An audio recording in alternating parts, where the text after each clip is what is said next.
Okay, we're back again. Before I finish on this magazine layout, I wanted to show you a couple things that may help you with coloration.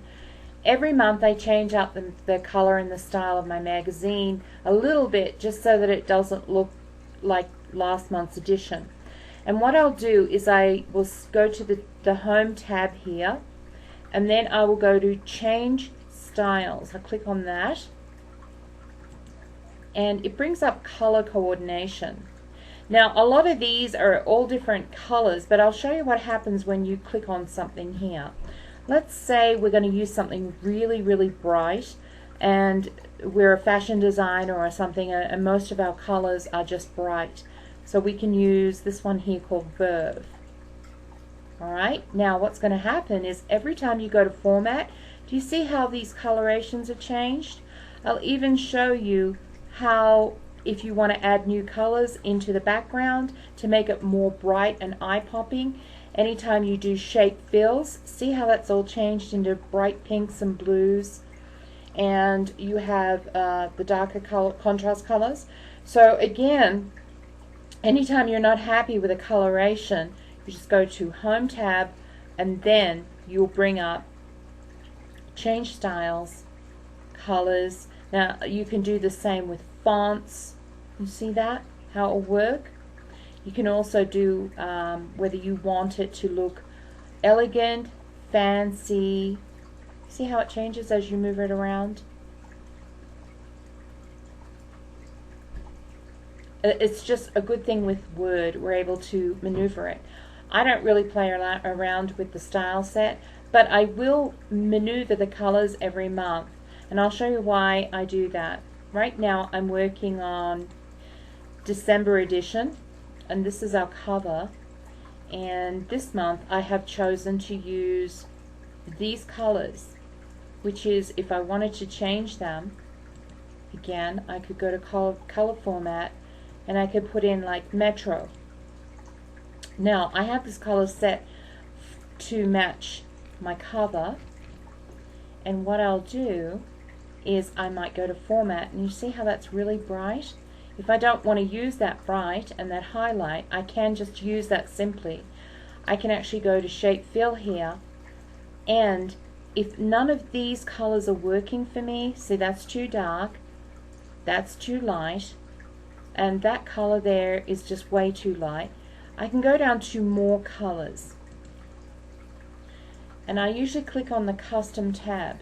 What I'll do here is I look at these reds, greens, and blues, and I see how this coloration here matches up. Now because I have Photoshop, I will leave this tab open, and I'll bring up my Photoshop, and I will open up the actual, let's see, I will go to, for instance, let me bring up this here. This won't open. Oh well, here it goes. Now I could use a green out of this to match in my magazine. I can pick the green that's around the edges here. I can make this a bigger graphic so I can see the color. I'll go over here to where I have my little eyedropper, and I'll pick the color up here, and then I'll check down here to this foreground color, and now it'll tell me that this color here has this amount of red in it, this amount of green in it, and this amount of blue in it, and I will match these three colors to my Word document. So I'll go back here and I'll look at this again. I need 83 red,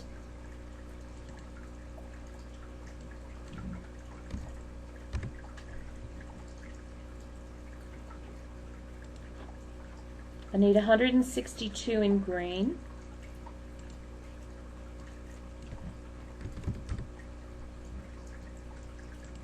and I need 45 in blue.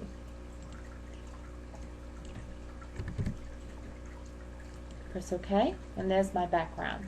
And it should match perfectly, that color should match perfectly with the color that I chose from my banner here. And that's just a little thing that I do so that my magazine layout gives it more eye-popping colors, because most of the aquaponics colors are blue and green, and I always try and match those colors into what I'm doing with the magazine layout. If I don't really like all of these, I'll just undo everything, or like here, I'll just go back because I'm not crazy about that color. So my coloration in the background should match right in here to give the cover a real eye pop. So when I come back on the next video, I'm going to show you how I make my covers in Photoshop. Okay, I'll see you soon.